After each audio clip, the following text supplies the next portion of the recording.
Un génie des sciences physiques et la fierté du Cameroun à l'international. Il est de retour au pays natal. C'est Arsène Stéphane Temabiwele. Bonjour. Bonjour Eric. Alors on vous a vu tout à l'heure à l'entame de l'émission, quand on lançait l'émission juste à l'extérieur. Vous êtes ingénieur nucléaire, physicien, enseignant de physique à l'école polytechnique fédérale de Lausanne en Suisse. C'est quoi? Et vous êtes le premier Camerounais à accéder à la General Atomics aux États-Unis d'Amérique. C'est vraiment un parcours élogieux pour vous. Vous avez commencé ici au Cameroun. On va peut-être revenir un peu sur les débuts. Vous êtes né à Bafoussam.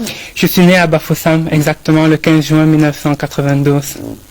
Vous avez eu une enfance un peu particulière, beaucoup de maladies parce que vous êtes né prématuré. Exactement, à un peu moins de 7 mois. Et du coup, c'était une enfance très maladive et les conditions des parents n'aidaient pas, par exemple, à s'en sortir. Surtout que j'ai été élevé juste avec ma mère. Et elle devait se battre pour pouvoir vous donner de quoi manger, de quoi vivre. Vous avez encore des souvenirs de cette enfance un peu difficile, maladie, galère, parce que bon, maman toute seule devait subvenir aux besoins. Ça a été très difficile pour vous? Ça a été très difficile pour moi. J'ai surtout ce souvenir lorsque j'étais jeune, quand les médecins et les infirmiers ont dit à ma mère que je ne m'en sortirais pas.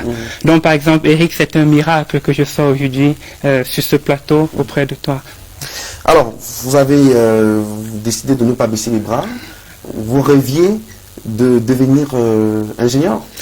Je rêvais surtout d'aider ma communauté parce qu'on avait des problèmes d'électricité dans la zone où on vivait. Donc mon rêve, c'était de pouvoir utiliser la nature, si tu veux Eric, pour pouvoir offrir de l'électricité à nos proches. Donc c'est dans ce sens-là que j'ai entretenu ce rêve de devenir un jour physicien pour dompter les phénomènes naturels, pour aider la population surtout. Donc l'intérêt pour les sciences physiques part de là en fait. C'est-à-dire que ce besoin au niveau de la communauté, et vous vous dites tout petit, oui, plus tard, je serai physicien. Exactement, et c'est ce à quoi j'aimerais que tous les physiciens aspirent, c'est-à-dire d'utiliser la nature, de la comprendre pour pouvoir améliorer les conditions de vie des populations. Ça, c'est très important. Alors, justement, les sciences physiques, parfois, sont considérées comme la bête noire que beaucoup d'élèves, beaucoup évitent de... Voilà, chaque fois qu'on leur propose des sujets en sciences physiques, c'est un peu compliqué. Mais comment vous avez réussi, vous, à vraiment à prendre possession de ce domaine-là et aujourd'hui à vous imposer? Quel aura été le cheminement? Le cheminement, d'abord le tout premier cheminement a été d'identifier mon rêve et ma passion et de tout faire pour m'y agripper, malgré toutes les barrières psychologiques que vous avez citées, Eric. Et c'est vrai qu'il y a énormément de barrières psychologiques pour les filles, pour des personnes défavorisées. On a l'impression que la physique, elle est difficile, on a l'impression qu'elle ne sert à rien. J'ai essayé de m'agripper justement à mon rêve, Eric, et c'est comme ça que j'ai continué dans ce cheminement. Alors vous avez été sélectionné à l'époque par l'ambassade d'Italie ici au Cameroun. Ouais, c'est juste. Et vous êtes allé dans la prestigieuse université polytechnique de Turin. C'est juste, oui, en Italie. Oui, c'était un choix naturel parce que je tenais à faire le génie nucléaire. On ne formait pas d'ingénieur nucléaire au Cameroun. Jusqu'à présent, on ne forme pas d'ingénieur nucléaire au Cameroun. Donc, c'est pour ça que je me suis expatrié. Et c'est aussi la raison de ma venue au Cameroun pour expliquer aux personnes qui sont passionnées par des domaines qu'on ne fait pas encore, les endroits où ils pourraient aller les faire pour ensuite revenir construire le pays. Vous avez d'ailleurs été reçu par le ministre Moulouna Foutsou. Il y a quelques jours, de quoi avez-vous parlé avec monsieur le ministre? Monsieur le ministre, d'abord, il m'a raconté une anecdote qui est très intéressante. Il m'a dit lui-même, quand il était jeune sur les bancs, il avait toujours tendance à acheter des livres qui sont hors programme. C'est-à-dire, il voulait pas être confiné dans le programme, il aimait pas les conformistes, il aimait toujours sortir de ses programmes. Et ça a été très intéressant parce que c'est aussi mon histoire. Ne pas faire ces filières conventionnelles, vraiment m'agripper à ma passion, même si c'est dans un domaine un peu exotique. Mais si vous voulez, plutôt on parlera du fait qu'un domaine si exotique peut effectivement aider le Cameroun et l'Afrique, même si on ne dirait pas. Justement, on va parler des enjeux de vos recherches. Je voudrais qu'on revienne encore sur le parcours. Après l'Italie, vous allez bénéficier d'une bourse du gouvernement américain pour aller étudier aux États-Unis. Exactement, ouais. Donc en Italie, j'ai fait la formation d'ingénieur nucléaire. J'étais pas encore physicien à l'époque et nous étions dans cette grande quête d'énergie qui, nous pensons, sauvera l'humanité de l'imminente crise énergétique. Et j'ai eu cette bourse-là de la General Atomics, qui est située en Californie, aux États-Unis. Alors, expliquez un peu aux téléspectateurs, c'est quoi la General Atomics? Ouais, c'est juste ça, c'est une bonne question. La General Atomics, c'est souvent comparé à la NASA. Mais le truc, c'est qu'ils font deux trucs contraires. La NASA envoie des personnes dans l'espace. Toi, Eric, par exemple, il pourrait te mettre dans un vaisseau et t'envoyer pour que tu fasses une belle photo du Soleil. La General Atomics fait le contraire. Ils amènent des étoiles sur la planète Terre, en l'occurrence le Soleil. Donc, la General Atomics travaille pour reproduire les étoiles sur Terre, pour aider la population. La NASA envoie des personnes dans l'espace pour pouvoir faire de jolies photos, pour comprendre comment l'univers fonctionne. Donc c'est ça la nuance entre les deux. Moi, je suis allé à la General Atomics justement parce que je travaille sur de l'énergie pour pouvoir l'amener sur Terre et aider les populations. Justement, votre recherche porte sur la création d'un soleil artificiel sur la Terre grâce à la fusion nucléaire. On n'a pas encore, on ne parle pas encore de nucléaire chez nous au Cameroun, mais vous êtes très en avance, Arsène Stéphane. Comment est-ce possible de pouvoir ramener ou pouvoir créer du soleil artificiel sur la Terre grâce à la fusion nucléaire? Ah, ça c'est une excellente question. Déjà, c'est vrai qu'on n'en parle pas beaucoup au Cameroun, mais la vie ne serait pas possible au Cameroun sans fusion nucléaire, par exemple. Et le soleil qui s'est levé le matin, c'est grâce à la fusion nucléaire. L'univers fonctionne grâce à la fusion nucléaire. Toutes les étoiles tirent leur énergie de la fusion nucléaire. C'est pour ça que la vie est possible sur la planète Terre. Lorsque le soleil ne pourra plus faire de fusion nucléaire, il va s'éteindre et il n'y aurait plus de vie sur la Terre. Donc, ce que nous essayons de faire, c'est de reproduire ce soleil. Et ce qu'on fait, c'est qu'on reproduit ces mêmes réactions de fusion qui se déroulent à l'intérieur du soleil et on tire cette énergie plus proche sur la Terre. Parce qu'en ce moment, le soleil, bien qu'il fait ses réactions nucléaires, son énergie n'est pas suffisante pour combler le besoin énergétique qu'on aura dans les prochaines années. Donc nous, on va reproduire ce soleil sur Terre beaucoup plus chaud, parce que le centre du soleil, je ne sais pas si vous le savez, il a 10 millions de degrés environ. Non, je ne savais pas. Ok, j'en profite aussi pour prendre des cours de physique. Justement. Et donc, c'est 10 millions de degrés à l'intérieur du soleil, c'est très très chaud, n'est-ce pas? Sur Terre, on va faire un soleil qui a 150 millions de degrés de température, donc qui est 15 fois plus chaud que notre soleil que nous avons. Et c'est cette énergie qu'on va tirer qui va pouvoir alimenter le monde en énergie à perpétuité. Ça, c'est important.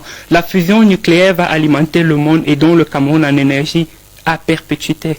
Et comment, nous, au niveau du Cameroun, on peut bénéficier de ces recherches-là? Le paysan, par exemple, qui nous regarde, comment est-ce qu'il peut profiter de vos recherches? Ouais, ça, c'est une bonne question. Déjà, le paysan doit savoir que les prévisions démographiques disent qu'on aura 50 millions de Camerounais environ d'ici 2050. D'ici la fin du siècle, les prévisions disent qu'on sera 80 millions de Camerounais. Eric, il y a une urgence à massivement industrialiser le Cameroun. Nous serons 80 millions. Ce sera super pour les artistes. Ils pourront faire des clips et il y aura 80 millions de personnes qui vont consommer. Mais en même temps, il faut qu'il y ait une industrie, il faut que le pays se développe. Donc le paysan doit penser que pour pouvoir nous développer et pour pouvoir continuer de grandir, il faut qu'il y ait de l'énergie à côté pour nous soutenir. Et donc mes recherches, c'est vrai que c'est pas demain qu'on aura un réacteur à fusion nucléaire au Cameroun, mais on a besoin d'un peu de temps. C'est pour ça que je viens un peu plus tôt pour préparer la jeunesse à relever ce défi. Parce qu'en 2050, ce sera les jeunes d'aujourd'hui qui vont tenir ces défis. Vous voyez pourquoi mon activité de recherche est très liée à l'éducation, parce que c'est une activité futuriste. Je rappelle que vous êtes né le 15 juin 1992 à Bafoussam, dans la région de l'Ouest du Cameroun. Aujourd'hui, vous êtes ingénieur nucléaire, physicien et enseignant de physique à l'école polytechnique fédérale de Lausanne. Alors, vous êtes au Cameroun, on a vu des images de vous tout à l'heure avec le ministre de l'Éducation civique et de la jeunesse, Mouna Foutsou.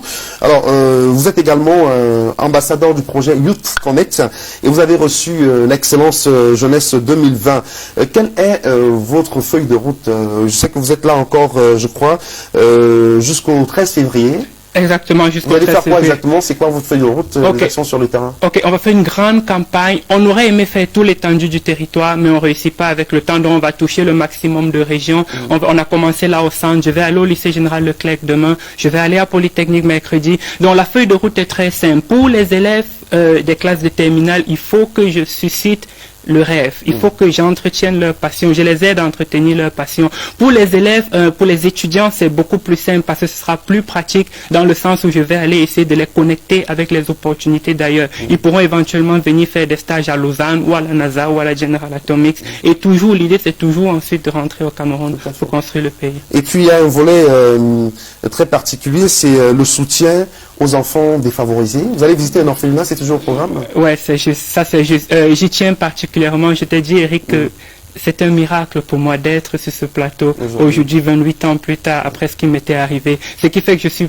particulièrement sensible aux personnes qui sont défavorisées et j'aimerais leur apporter aussi mon soutien matériel dans ce sens-là. Donc dans mon cœur, il y a une grande place que je dédie à aider les personnes. Vous allez aussi renforcer les capacités des enseignants de physique Ouais, c'est prévu aussi. On va renforcer les capacités. Mais ça, c'est très intéressant, Eric, n'est-ce pas? Parce que l'idée, c'est de démystifier la physique. Donc, avec les enseignants, on va travailler pour comprendre comment expliquer aux élèves à quoi sert la physique, Eric. Est-ce que la physique sert juste pour enseigner plus tard? Non, on sera 80 millions de Camerounais d'ici 2100. La physique devrait pouvoir nous servir dans la vie de tous les jours. Dans la vie de tous les jours et dans la vie de demain surtout. On doit massivement industrialiser le Cameroun, Eric. Ça, c'est important. Merci beaucoup Arsène Stéphane Tema Biboulé d'être venu sur le plateau. On est vraiment impressionné par votre parcours et puis par votre démarche aussi qui consiste à revenir au Cameroun et à susciter l'intérêt des jeunes pour les sciences de physique. On va pas vous laisser partir comme ça sans vous titiller un peu sur votre vie privée parce que bon, voilà, vous avez une vie académique, professionnelle très intense, mais sur le plan sentimental, vous n'êtes plus un cœur à prendre. On a une belle photo qu'on va partager avec les téléspectateurs. Là, c'est la photo de votre mariage. Ouais, ça c'est la photo de mon mariage. Je me suis marié juste lorsque je suis revenu des États-Unis avec ma fiancée qui m'a soutenu, qui m'a accompagné lorsque j'ai réalisé mon rêve. Et merci de partager cette photo parce que pendant qu'il y avait énormément de pessimisme quant aux filières que je veux faire, quant au chemin que je veux parcourir, elle a toujours cru en moi. Ashley.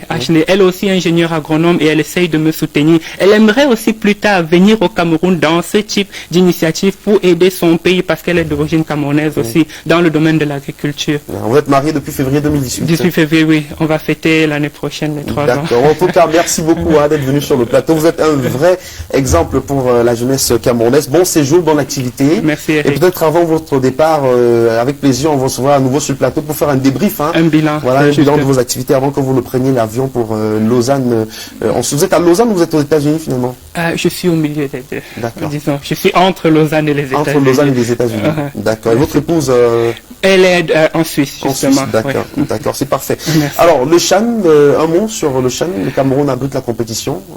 Ouais, c'est un grand moment, hein. Ouais, c'est un grand moment. J'espère, vous savez, on a passé des moments difficiles avec le Covid l'année. J'espère que les personnes pourront se réjouir. J'espère que les Lions vont aller le plus loin possible. Et j'espère juste que ça pourrait aider pour que les personnes se sentent mieux au Cameroun et un moment de joie aussi. Merci infiniment d'être venu. Je rappelle que vous êtes là dans le cadre de la promotion de la participation de la diaspora à l'œuvre de construction nationale. Le ministère de la Jeunesse et de l'Éducation civique que dirige le ministre Mouna Foutsou opérationnalise depuis le 14 février 2017 le programme d'aide au retour et à l'insertion des jeunes de la diaspora. C'est un instrument de facilitation du retour de l'insertion des jeunes camerounais de la diaspora. Alors on